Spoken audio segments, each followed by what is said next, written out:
boa noite para você. Sextou com o episódio novo do Só Prosa Boa. Nós estamos chegando aqui para falar de um assunto muitíssimo importante, que não só está na moda, mas é essencial, que é desenvolvimento humano. Mas não vou falar só isso, não. Tem muitos outros pontos importantes que eu vou falar hoje com a minha entrevistada, Kellen Sabini. Tudo bem? Exatamente. Tudo bem, Guilherme. Muito obrigada pelo convite. É um prazer te receber aqui. Eu que agradeço. Eu começo pedindo para os meus entrevistados se apresentarem. Quem é você? Difícil, né? Difícil, né? É o que eu faço sempre. É para sempre. saber se a gente vai ter uma prosa boa, não? Exatamente. Então, eu sou a Kellen Sabini, né? Sou filha de gaúchos, né? Então, tô aqui, nasci aqui, né? Sou goiúcha já. Eu sou psicóloga organizacional, sou formada no ano de 2013 aqui na UFG de Jataí, Tem tempo né? que você é formada, hein? Muito tempo. Acho que vai fazer 11 ou 12 anos, eu nem Por aí, fiz 13 esse com cálculo. 12, 25, é isso mesmo? Exatamente. E aí escolhi aí trilhar a área do desenvolvimento humano dentro das organizações. Sou pós-graduada em neurociência, gestão de conflito e especialista em gestão por competência. Mas para você chegar nesse currículo, teve uma estrada. Você já saiu da faculdade sabendo o que você queria ou não? Não, essa é a parte que eu mais gosto. Eu sempre conto ela, né, para as pessoas que estão iniciando carreira. Desde quando eu iniciei a formação em psicologia, eu iniciei com um objetivo que era ser psicóloga clínica. E é muito normal, né, a gente querer ser clínica. E aí saí da faculdade, falei, e agora? Eu não sei nada, como é que eu vou tratar alguém, né? Eu pensei, vou arrumar um emprego e aí com o dinheiro desse emprego, eu vou fazer uma pós-graduação e vou ficar pronta, né? A gente acha que um dia a gente vai ficar pronto.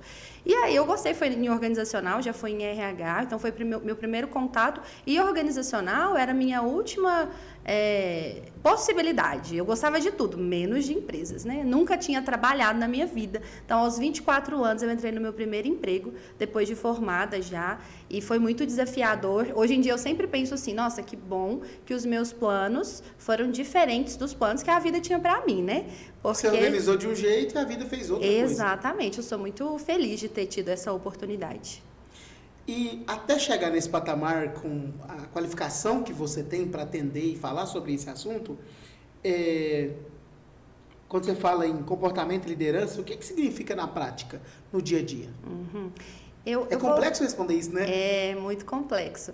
Eu penso que a liderança em si, ela vem de um humano que muitas vezes é todo traumatizado e aí ele cai numa organização e ele leva consigo ali para liderar outras pessoas toda a sua história de vida, né? E aí eu fico muito preocupada, enquanto psicóloga mesmo, que essas pessoas estão formando e capacitando colaboradores, times muito jovens, né? E isso acaba gerando traumas, né, nas equipes. Então, o que eu sempre penso? Um ser humano que ele se cuida, que ele tem práticas de autocuidado, né, ele desde a sua infância, ele vai ter um bom desenvolvimento e uma saúde mental adequada para ele formar novos times e líderes. Hoje, particularmente, eu vejo que o mercado de trabalho está assim, adoecido, né, uma constante, uma recorrência, a gente fala muito sobre isso, adoecido por quê?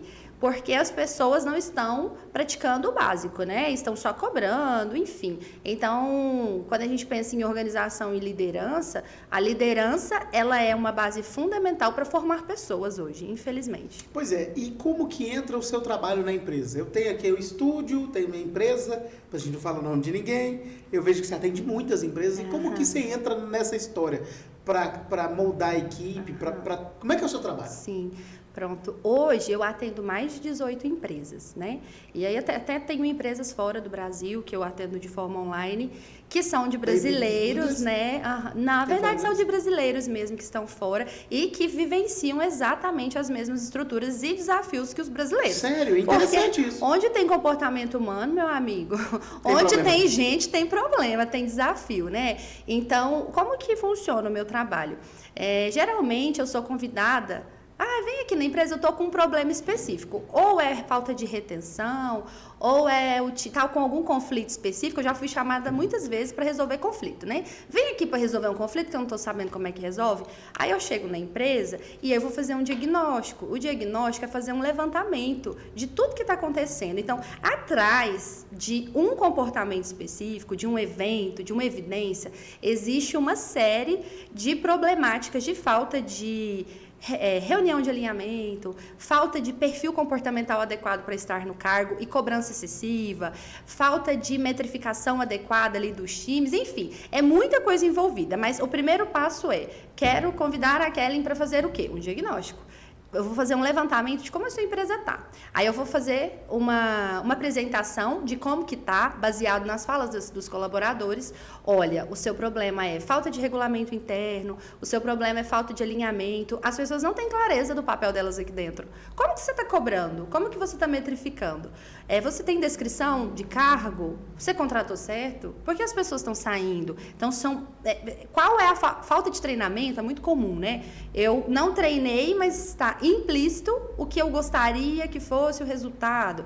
Então, eu vou, com base Isso precisa ser claro, né? Exato, com base no diagnóstico, eu vou dizer pro empresário, o seu problema está aqui, por onde você quer que eu comece? Né? E aí torna claro para ele também. A crise, ela só é a ferida. O sintoma começou antes. Na verdade, a crise é o sintoma, tem uma raiz do problema. E por mais incrível que pareça, eu vivencio isso muito. O dono, ele fala, minha equipe não anda e tudo mais. Geralmente, né, eu vou dizer aí uns 80%, nós temos um problema que mora justamente no dono, né? Às vezes é o estresse do dia a dia, e aí ele não tem paciência para contratar certo, contrata de qualquer jeito, e aí quer colocar metas ousadas em pessoas que nem têm perfil, nem têm comportamento, nem têm competência para aquilo, né? Então, a gente vê uma falta de clareza, falta de alinhamento, falta de regulamento interno, enfim, são muitas problemáticas que a gente enfrenta aí no mercado. Qual foi a experiência mais marcante que moldou sua forma de trabalhar com pessoas? Eu acho que foi a minha primeira. Eu nunca tinha trabalhado, então eu comecei muito tarde, né? Nem assim, um freelance, eu nunca tinha feito nada, né? Meu pai falou, não, vocês podem estudar. Graças a Deus a gente teve essa oportunidade, né? E quando eu já comecei num cargo de RH. E aí as pessoas esperavam que eu desse conta. Então eu era... Gerou muita expectativa? Mas assim, eu era um bicho do mato, eu sempre digo isso, né? Como foi difícil desenvolver competência, habilidade. Eu venho de uma família que nos educou num formato assim, mais reservado. Aí você vai para o RH, ele é o centro de tudo. Você fala com todo mundo. Então, assim, o meu primeiro desafio foi esse. Eu fiquei 4 anos, né, como analista de RH, e eu levei muitos feedbacks. Assim, uma das coisas, a gente pode falar disso posterior, que eu mais valorizo numa empresa é a cultura de feedback.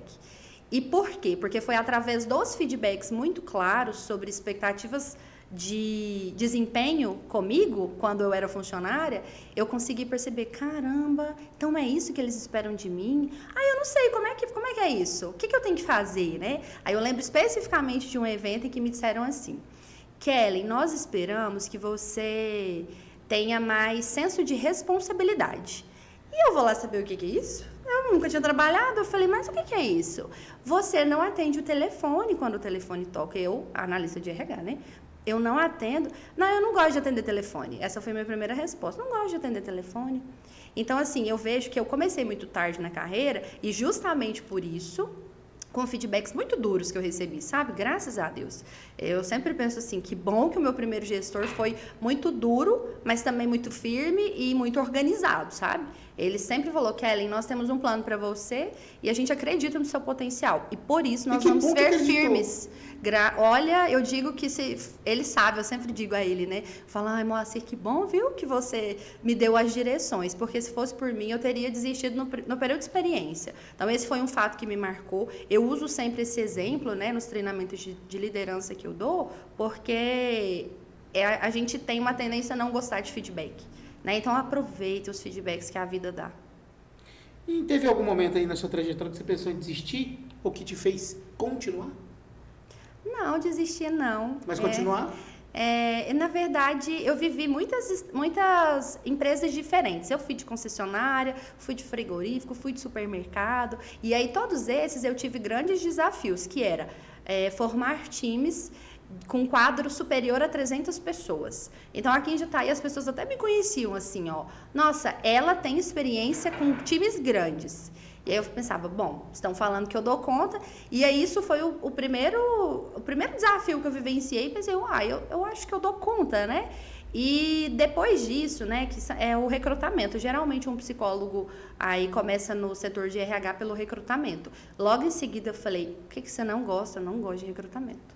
Não gosto eu tenho, assim, os desafios de entrevistar, né? Então, já faz 5 anos que eu não faço essa atividade mais, embora todo mundo me conheça por a menina do Instagram do recrutamento, né? Eu acho que você cansou de recrutar tanta gente. Foi muita gente. Olha, no Brasil todo. Eu fazia recrutamento, assim, Maranhão, Bahia, Alagoas, Pernambuco. Nossa, era muito. Rio Grande do Sul, muito. Eu sempre trabalhei muito. Aí, a minha segunda fase... Quando eu saí do CLT, né, foi abrir uma empresa de orientação profissional. Por quê? Porque eu saí do CLT e pensei assim, nossa, estou vivendo uma crise existencial. Eu não pensei em desistir, mas eu imaginava que existia uma outra porta, e seria uma porta para eu trabalhar mais home office, né? Enfim, porque eu tinha um outro planejamento. Eu falei, então eu não posso ter um trabalho fixo, né? Eu quero. Aí eu comecei a trabalhar, fazer orientação profissional, atendi o Brasil inteiro, cargos de gestão e liderança. Então eu trabalhava. Essa era para líderes? Era para liderança que estava em mudança de carreira. Assim, veterinário, advogado, dentista. Eu atendi o Brasil todo, vendia muita orientação. Chamava orientação profissional.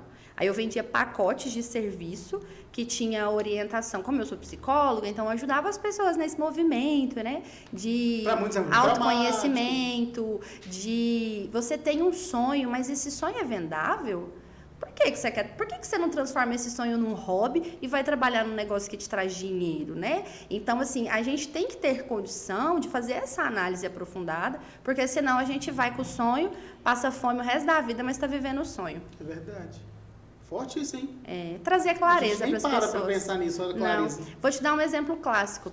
Veterinários que se formam porque gostam de animais e depois se formam e falam, Kelly, eu peguei um recente, aí tá fazendo direito agora. Falei, mas por que você formou? Porque eu tinha que terminar. Falei, quem disse que você tinha que terminar? Né? Aí começam os confrontos. Aí a pessoa adoece, porque ela terminou uma faculdade, começou outra. Então, essa clareza, ainda mais eu que venho de organizacional há muito tempo, a gente consegue um bom resultado muito rápido. Eu conheço um menino que ele foi fazer engenharia florestal e descobriu que ele era muito bom com vídeo, olha pra você ver. Exatamente, é isso. E ele se encontrou. Acontece muito. Como eu contrato muito jovem aprendiz numa grande empresa que eu atendo, às vezes os meninos chegam assim pra mim, Kellen, eu quero ser... Esse menino tá aqui? Ótimo, maravilhoso. Tem nada a ver com identificar a árvore com o trabalho que ele faz. Exatamente. É fantástico o que ele faz hoje. Eu confirmo. Eu entrevistei um menininho que ele estava fazendo arquitetura. Aí ele chegou como jovem aprendiz, eu olhei na carinha dele e eu falei, nossa, mas ele tem uma cara de TI, um jeitinho de TI, um movimento de TI. Aí você consegue fazer a leitura das pessoas? Não, porque não. Eu tô falando assim, porque, por exemplo, você já olhou e enxergou que tinha cara de TI. Mas tem um trejeito, né? É porque há muitos anos também a gente mais ou menos vai ali por um caminho que é batido já, né? Uhum. E aí esse menininho tava fazendo arquitetura, mora fora, inclusive. Aí entrou na empresa, no TI, hoje faz 3 anos, eu converso com ele, ele fala, eu amo TI, que bom que eu estou aqui. Você está fazendo ciências de alguma coisa, não é computação, não, ciências de software, uma coisa assim. E aí eu fico pensando, a gente se direciona bem, a gente consegue mudar o rumo da vida das pessoas. Verdade. Uhum. Olha que responsabilidade que você teve. Eu sempre penso, Guilherme, e eu falo isso com as pessoas que eu treino, né? E eu treino alguns RHs. Eu digo para as pessoas assim, olha, quando alguém pede um emprego e você aprova essa pessoa, você pode ter certeza que você está mudando a estrutura da vida daquela pessoa e o rumo da vida daquela pessoa. Porque quando você traz ela de um mundo diferente e entra dentro de uma empresa, a gente tem que valorizar isso porque é uma cultura nova. Você vai ter acesso a pessoas diferentes, você vai conhecer um mundo novo, uma estrutura nova, e aquilo vai impactar a vida daquela pessoa.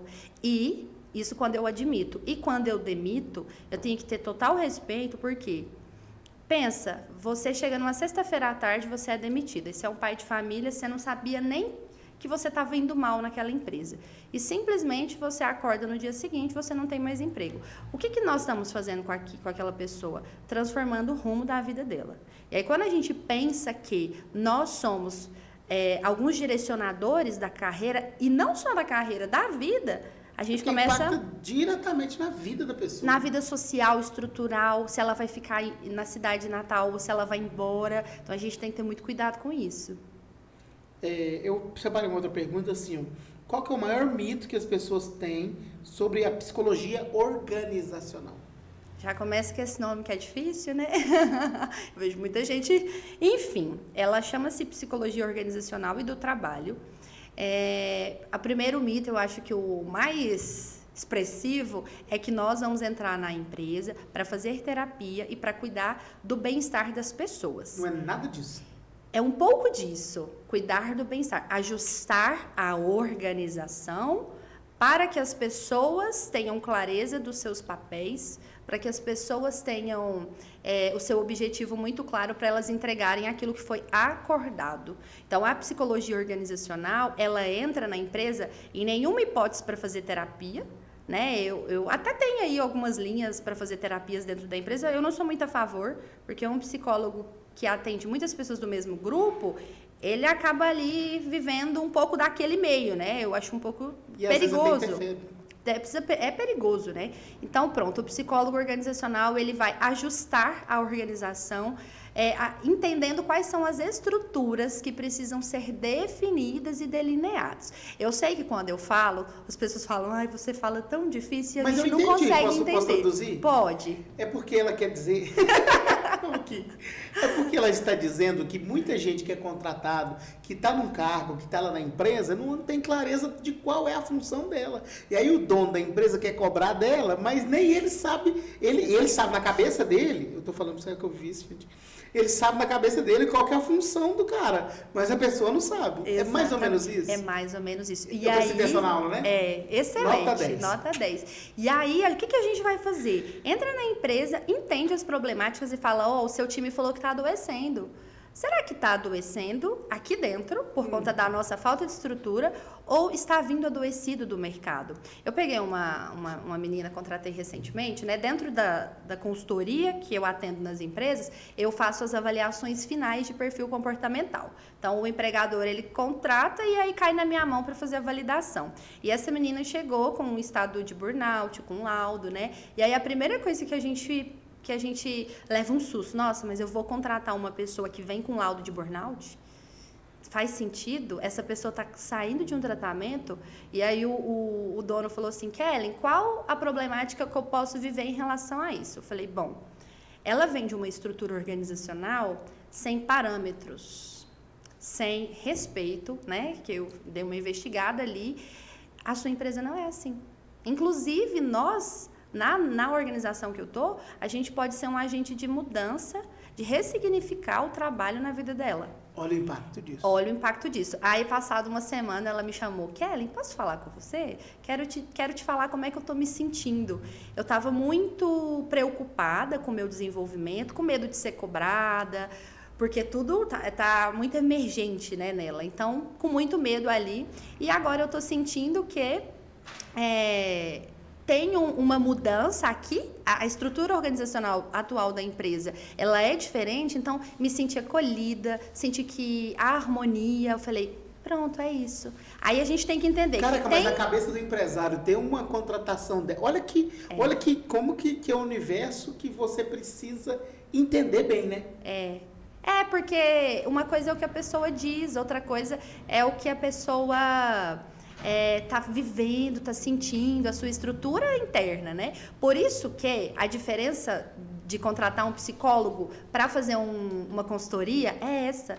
A gente, vamos pensar... Você trabalha de consultoria hoje? É, de consultoria, somente. Não tem outro tipo de Mas trabalho. Mas também tem palestras. Palestras e treinamentos. Mas para as equipes que você já presta consultoria ou não? Não, eu faço quando... Eu estou especulando porque, assim, às vezes a pessoa vai assistindo o episódio, e a gente tem, graças a Deus, uma audiência boa, e isso pode surgir de dúvida, né? Sim. Geralmente, Guilherme, quando eu dou consultoria, palestra ou treinamento... O meu cliente, ele já entendeu a importância disso e aí ele fala assim, eu quero você aqui toda semana. aí é onde eu vendo a consultoria, né? Eu particularmente tenho muito cuidado em vender palestra, porque minhas palestras são provocativas, elas não são motivacionais. Eu não vou lá para dizer que o mundo vai ser incrível, eu vou lá para dizer, vamos nos preparar, porque o mundo ele está muito desafiador, competitivo, globalizado e comparativo. Como que nós vamos nos prepararmos para sermos uma empresa que seja minimamente bem vista no mercado para que os melhores profissionais queiram trabalhar comigo? Então, de forma macro, o meu trabalho é ajudar a empresa a entender sua cultura e como ela é vista no mercado. E olha que eu digo para você, de 6 meses a 2 anos, a gente consegue mudar a cultura organizacional. E tudo isso só é possível porque existe uma mudança na cultura organizacional. Que legal isso, hein? Nossa, abriu minha mente, legal. Gente, e a gente não imagina, pelo menos eu observando o seu trabalho que você faz, o impacto disso que tem na vida das pessoas e na empresa, na saúde da empresa. Você tem exemplos, por exemplo, é ótimo. Você tem algum exemplo, vou ter que tirar. Para exemplificar. Assim, para exemplificar, existem empresas que não vai ser. Eu quero falar assim, essas empresas que você atende, você tem exemplos lá de aumento de faturamento por causa dessa melhoria organizacional? Guilherme, eu acho que eu aqui em Jataí sou uma das únicas psicólogas aí que atende modelo de consultoria que eu não falo de faturamento. Por quê? Porque não é o meu know-how e não é a minha área. Então, eu delimito. Agora, eu nunca vou vender um serviço falando, você vai aumentar o seu faturamento. Não. O que eu vou fazer? Nós vamos estruturar o nosso negócio, nós vamos alinhar pessoas, processos e, se for o caso, também produtos, pensando sempre numa estratégia para que a sua empresa seja muito bem posicionada no mercado, para que a gente traga melhores profissionais, para que os líderes saibam os seus papéis, que fomentem o potencial humano das pessoas que já estão dentro do negócio, e essas pessoas vão fazer o seu negócio florescer e vão fazer o seu negócio mudar o resultado, ponto. Então, é uma constante. Primeiro, a gente foi cuidar das pessoas. Agora, eu já tive 3 empresas que estavam naquela assim, como que eu vou aumentar o meu negócio se eu não estou conseguindo cuidar do meu time? Aí a gente começa a cuidar, começa a implantar regulamentos internos, estratégias internas, e eles falam, Kellen, conseguimos controlar, agora a gente já pode crescer. Eu falo, é isso. Então, eu já tive 3 empresas que cresceram por conta da estrutura. Pois mas isso é muito legal, porque a estrutura, ela acompanha, e não adianta, gente, com o seu trabalho, o extrato do seu trabalho, eu tenho certeza que você leva bem-estar para a empresa. A pessoa sente prazer de estar ali. O cara vai trabalhar mais motivado, isso é sem sombra de dúvidas. Exatamente. Eu penso sempre que a gente tem que... As pessoas querem muito encontrar motivação no trabalho, né? E aí eu sempre levo esse olhar que será que é o papel do trabalho, nesse mundo que falamos tanto de felicidade no trabalho, será que é o papel do trabalho trazer felicidade, né? Então, assim, eu sou uma questionadora dessa felicidade no trabalho. Me preocupo muito quando a gente utiliza o trabalho em si como sua única fonte de felicidade, porque você coloca tudo num lugar que é um lugar externo e totalmente dependente da estrutura econômica do país, né? Então, eu fico pensando, além do trabalho, qual a sua outra fonte de felicidade? Além do trabalho, como você cuida quando você sai do trabalho de si mesmo? Os líderes, né? Uma das coisas que eu trabalho muito e que faz muito sentido e que eu vejo resultados incríveis. Até hoje de manhã eu estava dando treinamento de liderança e aí a gente vê eles falando para mim, Kellen, não mudou só a estrutura organizacional do nosso negócio. Eu mudei com a minha mulher, eu mudei com os meus filhos, eu mudei a forma como eu me comunico, né? Eu falo muito de comunicação não violenta, comunicação passivo-agressiva, essas coisas que no dia a dia a gente faz brincando. Tem gente que aprende em casa, né? Também. Faz brincando e é cultura. E é isso, né? Então, vamos identificar o nosso modelo de fazer aqui dentro? Agora que identificamos, vamos mudar a nossa forma de fazer? É basicamente isso. Eu fiz um separado aqui de comportamento e liderança. O que diferencia um líder comum de um líder que inspira? Olha, que pergunta ousada, não é mesmo? Eu vou dizer Mas eu que... tô olhando isso tudo com base no seu perfil. Sim. Quando eu vou fazer o podcast, eu dou uma estudada no perfil, porque né? eu vejo o seu conteúdo é muito bem produzido, diga-se de passagem, parabéns. Eu mesmo que produzo, tá? Muito bom mesmo, de verdade. Perfeito. Então, dos modelos das competências de liderança que eu mais trabalho chama-se liderança desenvolvedora. Eu gosto muito desse modelo de liderança, que é o líder, ele ocupou o seu cargo o seu lugar de autoridade, né? Ele ocupou, tá tudo certo. Deram a ele um bastão e disseram: Guilherme, agora você assume o seu posto de liderança. Automaticamente ele tem as competências, os recursos internos para liderar pessoas? Não, ele precisa se desenvolver. Quando ele se desenvolve, que aí eu trabalho competência muito específica para cada pessoa, eu vou trabalhar uma competência, cada líder, ele se desenvolveu. Agora nós vamos fazer com que esse líder torne-se um professor, um educador de novas pessoas. Por que o desafio é tão grande? Porque educar pessoas adultas é muito desafiador. Então, qual que é o trabalho? Até hoje cedo, a gente fazendo esse trabalho lá com o grupo de liderança, um dos gerentes falou assim para mim: Kellen, estou muito animado. Agora eu entendi, o meu papel é liderança desenvolvedora. Vou chamar as pessoas do meu time e vou mostrar para elas quais características nós temos que desenvolver em cada um. Então, o meu trabalho, Guilherme, e aí eu destaco isso, né, como um diferencial, ele é de olhar para cada empresa, para cada organização, de forma personalizada, né? Então, eu entro, aí eu falo com o dono, entendo as perspectivas. Eu entendo o que você está falando, porque não pode ser uma vala comum, ou então todo mundo igual. Cada empresa tem um perfil diferente, é isso? Eu não uso nenhuma metodologia específica. Então, às vezes eu vou usar... Não. Só tem uma que eu tendencio muito, que é a minha base, que é a gestão por competência. Eu gosto muito da neurociência, né? Que é a minha pós-graduação. Mas eu sempre penso que tem empresas que eu vou que eles querem querem dar um treinamento para o time comercial. Aí eu entro e falo: olha, o seu time comercial tá tudo ok. O seu RH que tá adoecido.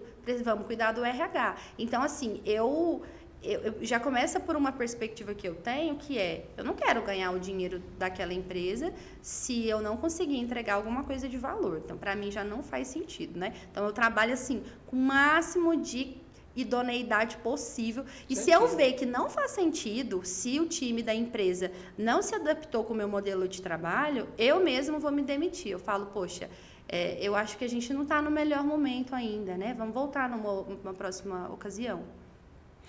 Tem uma pergunta que eu quero te fazer, que é: por que ainda existe tanto conflito entre líder que cobra e líder que acolhe? Conflito deve ser a diferenciação, né? Bom, vamos lá. Eu acho que vai cair exatamente numa das estratégias organizacionais que eu mais gosto e que eu mais defendo, que é a cultura de feedback. Veja bem, o feedback, ele é o quê?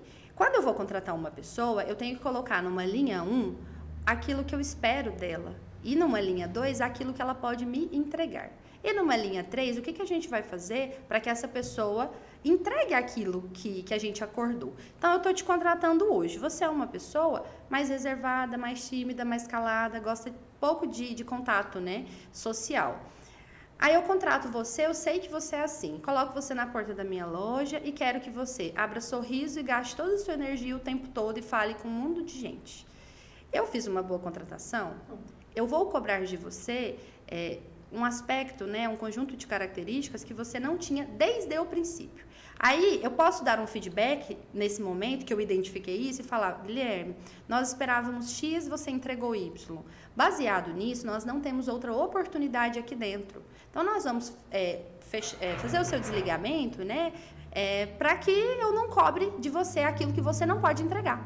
Você pode dizer para mim: Kellen, mas eu quero me desenvolver. Me ajuda a desenvolver? Eu quero colocar esse sorriso no rosto, eu quero ser mais interessado nas pessoas. Ok. Então, a gente vai trabalhar o quê? Um plano de desenvolvimento para essa pessoa. Agora, um segundo ponto.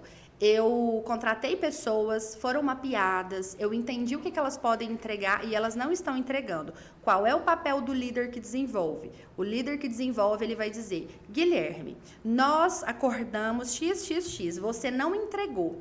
O que um bom líder faz? Ele nunca, jamais, ele vai fugir das conversas difíceis. Ele não vai empurrar a sujeira debaixo do tapete. Ele vai fazer o quê? Guilherme, eu preciso ter um feedback com você. Nós havíamos acordado algumas características, eu tenho percebido que você não está entregando. Como que eu posso te ajudar a melhorar a sua performance? Mas a abordagem, ela faz toda a diferença, né? Toda a diferença. Porque do jeito que você me conta aqui, não é tá lindo, né? Uma prática lindo, perfeito. Eu sei, por isso... E aí, desse cara que é cara fechada, eu quero te matar! Exatamente, por isso que eu tenho que trabalhar a gestão emocional antes. Por isso que quando eu entro numa empresa, eu não vou aplicar a cultura de feedback. Eu quero que você me falou da cultura de feedback lá no podcast, e vem implantar, eu preciso trabalhar a comunicação antes. E você precisa entender a realidade da empresa, né? E mais do que isso, eu preciso entender se as pessoas do time também estão preparadas para ouvir. Porque veja bem, Guilherme, o que é feedback? Feedback, ele tem dois objetivos, corrigir jogadas, né, e reconhecer.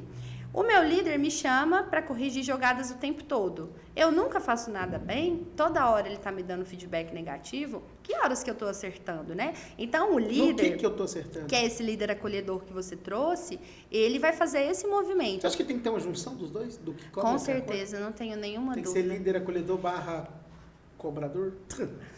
Eu não sei o nome que eu daria para esse. Mas é um líder que aplica feedback. E aí, quando ele não está jogando suas insatisfações no outro, ele vai preparar um momento. Guilherme, 16 horas do dia tal, a gente vai sentar para ter seu feedback. Eu quero que você também traga um pouco das suas impressões sobre mim. É uma troca. Você vai me dizer aonde que eu estou falhando e eu vou te dizer aonde que a gente pode melhorar. Aí é o terror. O terror de uma empresa chama-se o dia do feedback. Por quê? Porque as pessoas não sabem fazer. As pessoas destroem, deixam marcas terríveis Machuca. Por quê? Uma dica que eu dou. Quando você vai dar um feedback, não fala que a pessoa você é lento. Olha, Guilherme, já faz 3 semanas que você está entregando a planilha atrasada. A gente marca no dia 12, você entrega no dia 15. Eu preciso dizer que a pessoa é lenta ou que ela não tem administração do tempo? Eu não preciso dizer. E eu não defino. Aí entra a comunicação agressiva? Não violenta. Não violenta. Sim, passiva-agressiva e não violenta. Então, assim, existe uma melhor forma de dizer aquilo. Agora, Guilherme, e aí eu trabalho com adultos, eu sei bem. Tem dias que eu vou dar um feedback para uma pessoa tão consciente quanto eu. Ela fica totalmente desconfortável de escutar uma outra pessoa dar um feedback negativo. Poxa, você falhou aqui. Você consegue perceber que a gente pode melhorar? E a pessoa fica chateada pra caramba, porque ouvir que não estamos indo bem é muito desafiador, mexe com a nossa estrutura interna, né? A cultura de uma empresa começa por onde? Pela diretoria, pelo processo, pelas pessoas? Nossa, que pergunta difícil, né? Eu digo que a cultura ela é formada nas permissões que nós damos. A cultura é o jeitinho de fazer. Então, aquilo que eu faço todo dia vai fomentar a minha cultura. Então, veja bem, se eu tenho uma empresa que todo mundo que chega atrasado não acontece nada, isso quer dizer que se transformou numa cultura, porque acontece todos os dias. Ponto. O vendedor, ele é malandro, ele não é ético e não acontece nada com ele. Cultura. E aí vai replicar. Vai replicar, porque se a gente não está cortando, quer dizer que é cultura. Agora, de forma macro, toda vez que eu vou falar de cultura, inclusive eu estou fazendo o código de cultura de uma empresa, né? Comecei ontem. E eu conversando com o dono e com a menina do RH, e aí a gente tentando chegar num lugar. E as perguntas são, você permite isso? Depende da pessoa. Então, pronto, não é cultura, né? Então, assim, depende da pessoa, a sua cultura ela é inegociável. Se você disse que ia colocar uma regra e você permitiu que infringissem a regra, então não tem regra. Entendeu? Então tem exceção. Então não é cultura. Cultura ela é baseada na forma como o dono olha para as coisas. Eu vou te dar um exemplo clássico. Eu fui fazer um recrutamento há uns 5 anos numa empresa de artigos religiosos católicos. Aí veio uma menina se candidatou E ela não acreditava em Deus, e ela, né, tinha Como é dessa pra trabalhar na um estereótipo que dizia claramente, com muitas tatuagens de caveiras e tudo mais, né? E aí eu falei assim, olha, a nossa loja é essa e tudo mais. O pessoal reza, tá? Reza na hora de chegar, reza na hora de sair, eventualmente eles rezam o terço dentro da loja, enfim. Aí eu falei pro dono, ele falou, não, nossa senhora, não tem nada a ver comigo. Eu falei, é isso. É exatamente isso. Eu não vou trazer para o meu time pessoas que eu não vou conseguir incluir, acolher, que eu tenho que pedir, olha, você se importa de rezar o terço aqui? Você se importa? Eu não posso fazer isso com as pessoas. Eu tenho que definir quem eu quero e quem pode também sustentar o meu negócio, sabe? Muito forte isso, né? Exatamente. Muito Por forte. isso que é tão importante. Você já aconteceu, eu acho que já, né, você já falou, que o problema não era a equipe, mas o dono?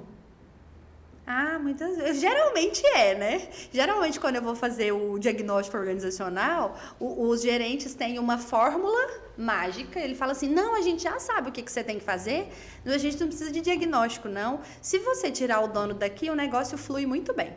Geralmente é assim, tá? O dono, quando ele... Aquela máxima que o olho do dono engorda o gado. Ai, nossa, muitas vezes não, né? Ele tem que estar perto, ele tem que estar sabendo de tudo que está acontecendo, mas muitas vezes ele quer dar o jeitinho dele, ele passa por cima dos gestores, né? Enfim, ele também é uma pessoa que conquistou o sucesso. E aí, o que ele pensa? Ah, eu sempre fiz assim e deu certo. Agora contratei essa menina aí, ela quer vir aqui mudar. Então, eu particularmente tenho muito, muito, muito cuidado ao trabalhar com o dono. Se eu trabalhar diretamente com o dono, eu digo para ele de forma muito clara e objetiva: o meu trabalho funciona assim e eu não abro mão do meu jeito de trabalhar. Se você não pagar em dia, se você não respeitar o seu cliente, o seu fornecedor, se você não tiver uma estrutura que eu acredite, eu também não quero. Então, graças a Deus, eu posso escolher também, né? Você falou de burnout e eu separei uma pergunta sobre isso. Burnout é falta de preparo emocional ou excesso de responsabilidade? O que você leu aí? Conta pra mim. Tá ruim? As perguntas que eu preparei? Não.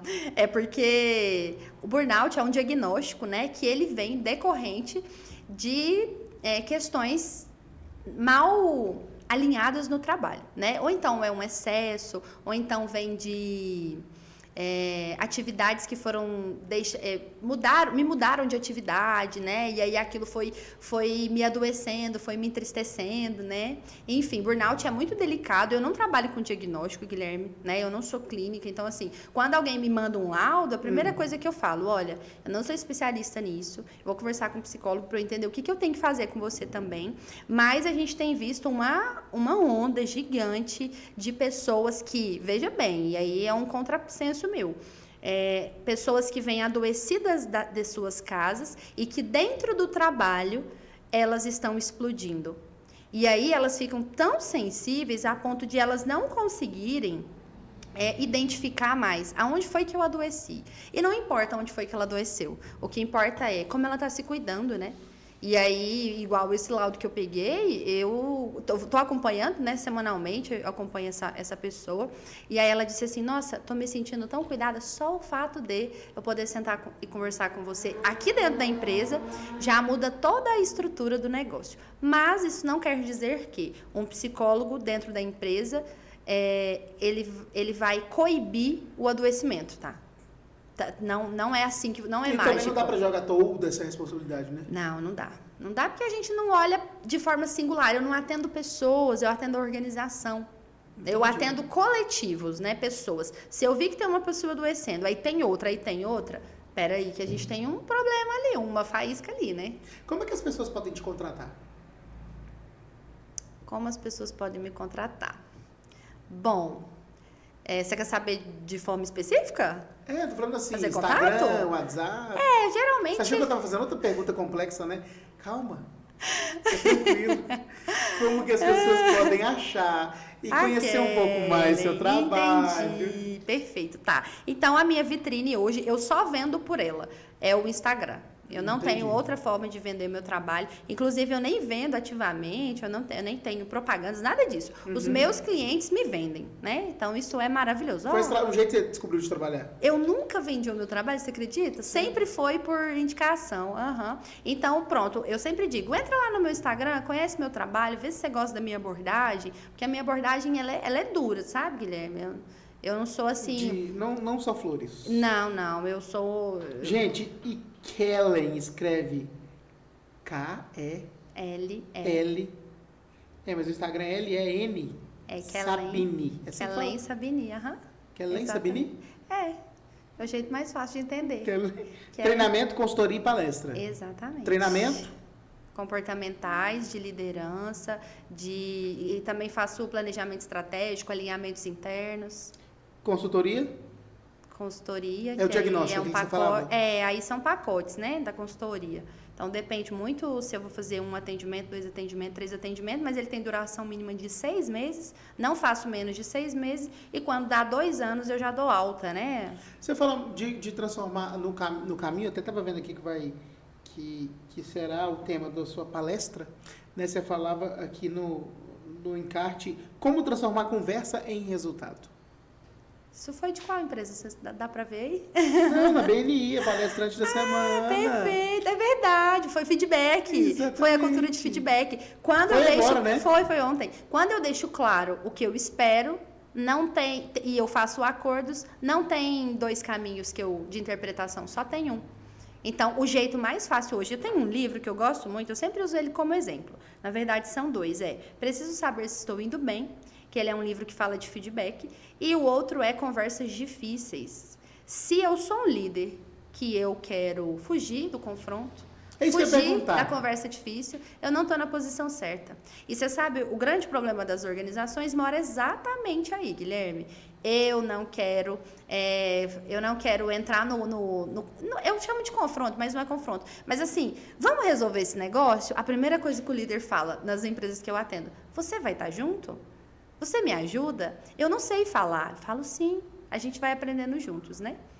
E nesse caminho, a gente vê aí, por exemplo, eu sei que você não faz diagnóstico, mas o que a gente vivencia hoje no mundo, que a gente fala mal do século, ansiedade, depressão, elas estão presentes nas empresas?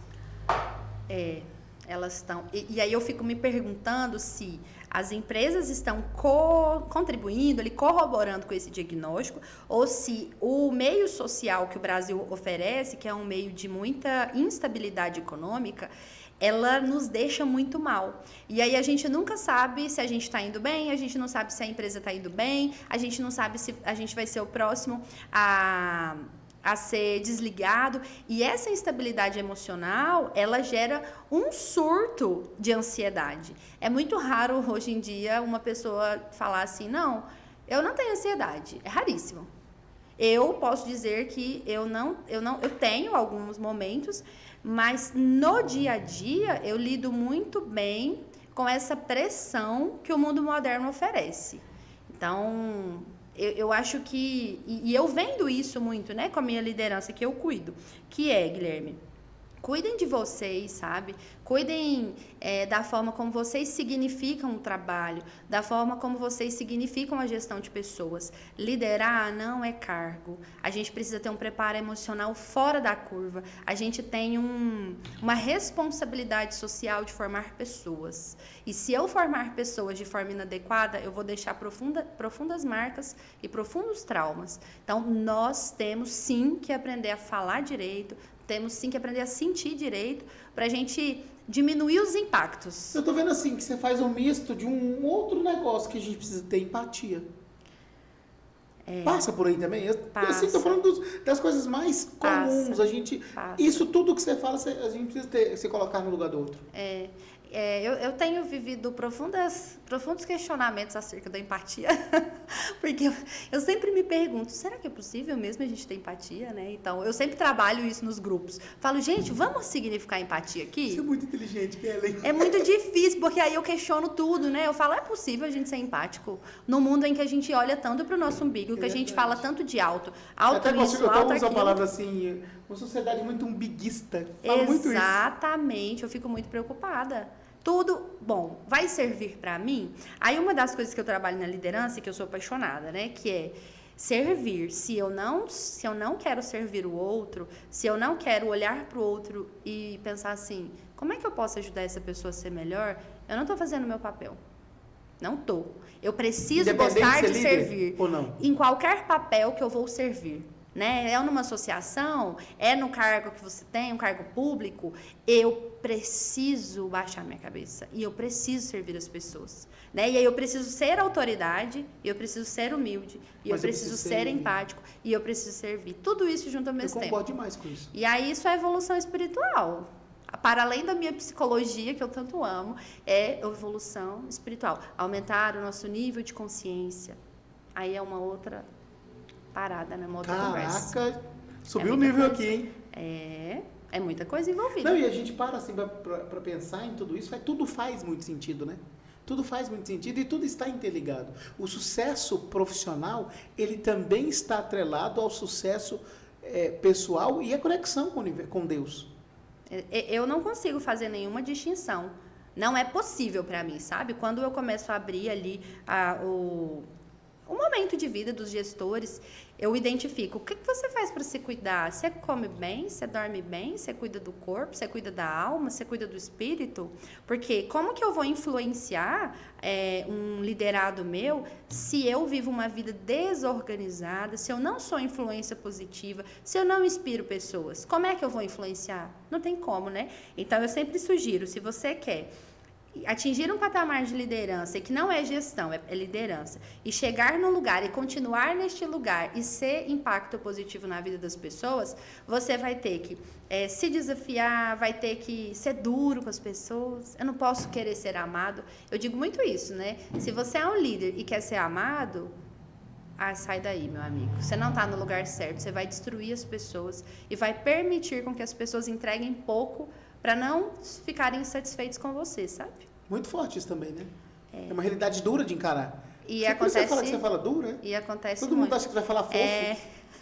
Essa carinha. Então, eu tenho esse estereótipo. Tem só esse defeitinho, né? Todo mundo fala, ela é branquinha dos cachinhos. Nossa senhora, mas quando a gente conversa, e eu sou assim mesmo, no dia a dia, nas minhas rotinas. Porque eu acho que nós estamos numa sociedade que as pessoas não aceitam muito a gente falar a verdade. E se você não fizer um diagnóstico disso, a realidade da empresa não muda. Exatamente. Estou certo ou estou errado? Certíssimo. E aí nós somos os agentes de transformação da vida das pessoas. As pessoas formam as organizações. Um grupo de pessoas, um clã, um ecossistema, ele forma a forma como essa empresa vai se posicionar no mercado. Se a empresa contratar pessoas muito jovens, e essas pessoas elas têm muita flexibilidade e elas podem trabalhar do jeito que elas quiserem, aquilo ali vai se tornar a cultura do negócio.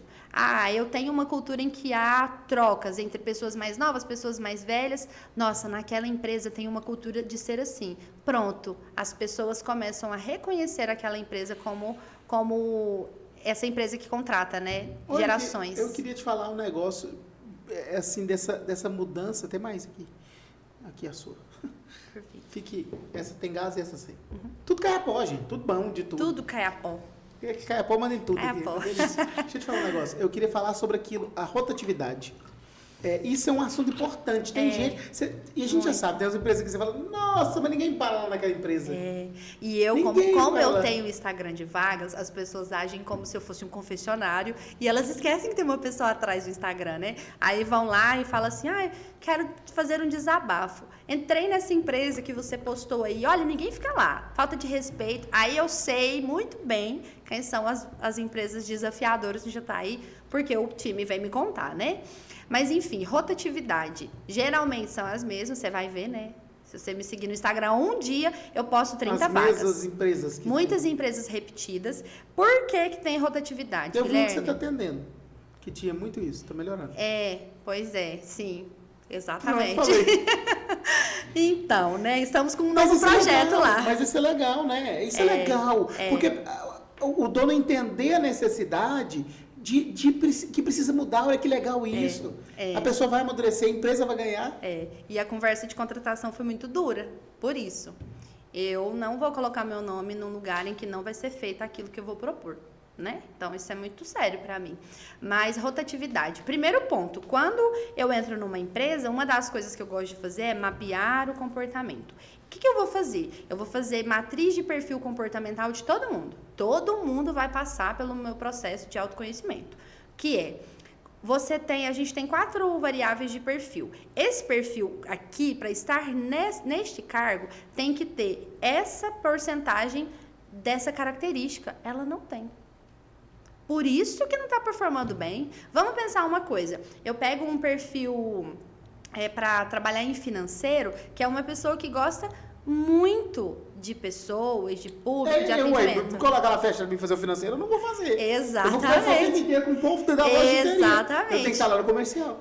E aí, por mais incrível que pareça, parece que a gente sabe, parece que é óbvio, só que não é.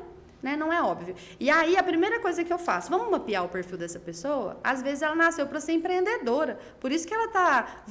Acontece muito, viu? A pessoa não se fixa em nenhum lugar, ela olha pro dono e pensa assim, o dono não sabe fazer o trabalho dele. Acontece muito. Aí eu falo, você tem vontade de ter uma empresa? Aí a pessoa fala, claro que tenho, eu até já tenho uma empresa por fora. E aí ela entra... Vai com Deus. Vai com Deus, né? E aí ela entra... medo de tomar conta da própria vida? Tem muito medo, tem muito medo. Muito medo por conta da tal da estabilidade, né? O que as pessoas buscam? Segurança. E aí, a gente contrata errado, a gente não dá feedback, a gente não deixa claro o que espera deles. Emburra com funcionário. Aí, meu amigo, é um prato cheio. Pra quê? Pra rotatividade, pro desligamento. Ninguém quer. Aí as pessoas começam a falar assim, não, aquela empresa ninguém para. Não.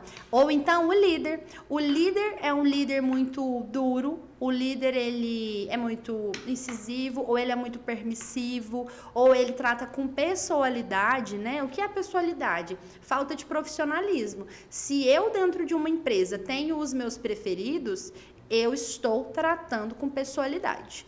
Aí, uma das falas que eu tenho, assim, muito categóricas dentro das organizações é: aqui dentro nós vamos ter uma linguagem profissional. Tudo bem para vocês? O que é uma linguagem profissional? A gente vai tirar as gírias, né, que a gente fala, essas brincadeiras de empurrar, aqui dentro não tem mais. Tudo bem? Porque aqui dentro é um ambiente profissional. Porque quando a minha linguagem também é profissional, eu vou fomentar um ambiente em que, se tiver falta de respeito, a gente vai banir, entendeu? Caraca. Aí a gente vai fomentando a cultura. É muito mal mesmo. É um pouco difícil. Os donos ficam assim, ai, Kelly, tá ficando muito difícil. Eu falo, sim, você vai ter que mudar a sua postura. Tudo bem você mudar? E não é mudar, Guilherme, a essência. É profissionalizar o negócio. Entendi. E é para todo mundo? Eu sempre digo, o meu trabalho é para todo mundo? Não. Não é para todo mundo. É para alguns poucos lugares. Verdade. Forte isso também, hein? Uhum. Você arrasou aqui nesse podcast. Em Nossa 412 mil cortes. Eu queria que você falasse, para quem está começando, o que é a dica? Eu vou começar uma empresa agora, eu vou ter lá 20 funcionários. Tem gente que, eu não sei se eu posso usar isso, mas tem gente que começa errado, digamos assim, e aí vai resolver o problema lá na frente. Uhum. Dá, por exemplo, para você fazer essa consultoria no início da empresa abrindo? É o ideal ou não é o ideal? Eu nunca pensei nessa pergunta, né? Mas o que eu penso? Eu acho que a parte mais importante, o dono, ele tem que ter um plano de negócios. O dono, ele tem que saber quais são as estruturas, né, mentais que atrapalham ele, as resistências internas dele, né? Então, pronto. O dono, o empresário, ele precisa saber aquilo que bloqueia, aquilo que sabota e aquilo que ele faz muito bem feito, né? Então, acho que eu começaria por aí. Segundo ponto, quem são as pessoas que vão trabalhar comigo? Geralmente, Guilherme, o dono, ele tem um perfil, a gente chama de perfil de águia, né? É um perfil de uma pessoa que não coloca muita mão na massa, ele é o criativo, né? Ele é a pessoa estratégica, ele tá voando aqui em cima do negócio, né? E ele precisa contratar pessoas distintas. Eu peguei um caso aí essa semana que a pessoa falou assim, eu mapeei o perfil, né? O perfil do dono é igual, tá? O perfil do sócio. Ele chamou um sócio para o negócio. Aí a primeira coisa que eu falei, poxa, quem faz essa outra parte? É um comunicador dominante, os dois comunicadores dominantes. O que eles são? querem entrar no negócio de forma muito ativa, querem ser a parte social, eles querem ser os vendedores. Quem que é o analista planejador do negócio? Aí eles vão ter que contratar. Não poderia dividir a tarefa? Exatamente. Se tivesse um perfil diferente? Aí a dona disse assim pra mim, eita, não sabia que existia isso. Eu falei, não tem problema, a gente vai Mas, por exemplo, desenvolver. aí você já entra no perfil desse jeito, chega lá na frente, o bicho pega. É Não porque é? são parecidos. E parece, dá choque. Então eu diria, contrate pessoas diferentes de você no início, pessoas que têm mais o pé no chão, pessoas que vão controlar, né? Geralmente o empresário ali, ele quer fazer tudo, ele quer fazer acontecer. Então vamos contratar gente diferente, que vai pensar no detalhe, que vai cuidar e controlar o seu negócio para você não falir. Eu vou te falar, eu tenho empresas aí, empresas grandes, que fala assim para mim, Kellen, se não fosse meu gerente administrativo financeiro, já tinha falido. Ele não deixa eu comprar uma cadeira.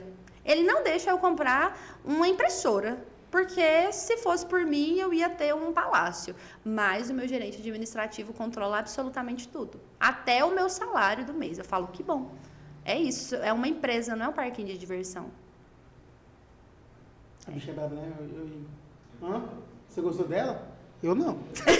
Tô brincando. Gente, não. Mas assim, ó, no geral é isso mesmo. E precisa ser duro, porque senão o negócio não vai para frente. Prova disso que muitas empresas estão fechando e colocando a culpa em um monte de coisa, mas nunca na estrutura organizacional. Nossa, chiquíssimo! Vai dar esse corte aí. Isso aqui ela segue a Cíntia Chagas. Chiquíssimo! Chiquíssimo! Aham. Isso. Qual que é a mensagem que você quer deixar? Deixa de novos contatos. Bora. Tem uma hora nós estamos conversando aqui, querida. É mesmo, passou rápido. Você falou que era muito, lembra? Ficou até noite lá fora. Eu não vi, olha. Exatamente. Então, Primeiro eu queria te agradecer por estar aqui. Eu acho que eu gosto muito dessa ideia de Só Prosa Boa, porque eu comecei com um perfil lá, quando eu comecei, olha aí a mudança de perfil, né, de fazer um podcast de um jeito, mas agora eu percebo que nós precisamos, igual esse copo, transbordar na vida das pessoas. Então, o perfil que eu chamo aqui, geralmente são empresários, são pessoas profissionais das diversas áreas, que têm uma experiência e conseguem, com essa experiência /trabalho, conectar com as pessoas, né, trazer isso para uma realidade. Isso é muito legal. Olha e a internet é uma terra que você pode impactar pessoas igual você faz, fora do Brasil. Tem gente que nem sabe que existe esse tipo de trabalho que eu faço, né? Por isso que eu digo que ele é bastante Olha aqui, não, mas foi bom demais você ter vindo. Ele é bastante restrito. Eu, enquanto psicóloga, né, e trabalhando nas estruturas organizacionais, eu penso que, e aí essa é a mensagem, né? A gente tem que se cuidar.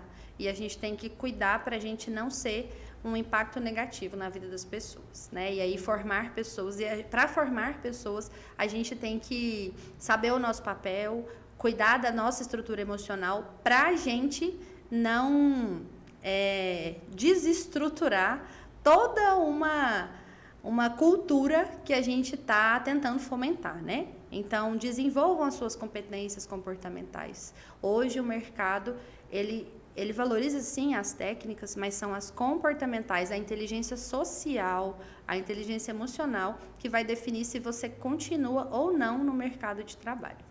Quero agradecer aos nossos parceiros, ao melhor espetinho do Brasil, espetinho do Zequinha. Eu ainda não consegui comer a panelinha lá do Zequinha, mas é uma delícia, uma delícia. É mesmo? Você já comeu a panelinha de lá? Minha família adora. Nossa, que trem bem gostoso. É bom mesmo? É uma delícia. O Otávio mandou um vídeo aqui da panelinha, deixa eu ver se eu consigo pôr aqui. Só pra você ver, rapidinho, calma. Nós já estamos indo embora. Tá bom. E as pessoas me encontram pelo Instagram, né? Você já falou, Kellen Sabine, bem simples. Ela tem toda a estrutura do meu trabalho, pode me chamar no direct, eu mando um orçamento, eu vou até a empresa, conheço a estrutura, vejo se faz sentido pra mim, né? E pra empresa também, né? E pra empresa também, exatamente. Acho que eu consegui. Deixa eu ver. Vai dar fome, hein? Será, gente, que eu consegui? Igor, parece que não foi. A ideia era espelhar a TV. Não foi. Não foi. Mas a ideia é o seguinte, eu tava falando aqui, ó. Agora vai. Agora foi. Vai. Agora vai. Agora acho que eu tenho que girar aqui, né? Vamos ver. Agora foi. Olha lá, o espetinho do Zequinha testando trem gostoso, ó. Ele vai passando aí meio devagar, porque eu tô espelhado a tela. Ceviche, drinks. Drinks, olha que legal. Gostei disso aqui, hein? Já sextou, já. Nossa senhora. Olha lá. Que drink bonito. Lá do espetinho do Zequinha. Ó, que chique. Então tá aí, ó, o espetinho do Zequinha. Agora nem chegar na panelinha, mas vamos chegar lá. É porque tá um pouquinho lento aqui. Vamos ver se eu melhoro. Vou ver se eu consigo passar pra frente aqui, ó. Aqui vai começar as partes boas. Muitos drinks. Aqui ele tem drink mesmo, hein? Com gosto. Então você pode passar lá no espetinho do Zequinha, fazer a sua refeição, que é uma delícia. Aqui, logo atrás da Kellen Sabini, tem ali uma pizza grandona, que é a do Coliseu Pizzaria, a melhor pizza da cidade. Você pode comprar e comer com os olhos fechados. Você vai ter a massa mais saborosa de Jataí e o recheio com a melhor qualidade, porque todos os produtos das pizzas do Coliseu são de altíssima qualidade. Tem também um beijo especial para toda a equipe da Blitz Boutique, obrigado pelo carinho, pela parceria, e tem a Vale Proteção Veicular. Seu carro não pode ficar desprotegido, o pessoal da Vale resolve para você, e também a Torres Engenharia. Olha, acabou o podcast com um trem gostoso esse aí. Deixa aí na tela, né? Obrigado, Kellen. Um abraço. Obrigada, eu agradeço. Até mais, Guilherme. Tchau, gente. Fiquem todos com Deus. Eu volto segunda-feira com mais um Só Prosa Boa. Tchau.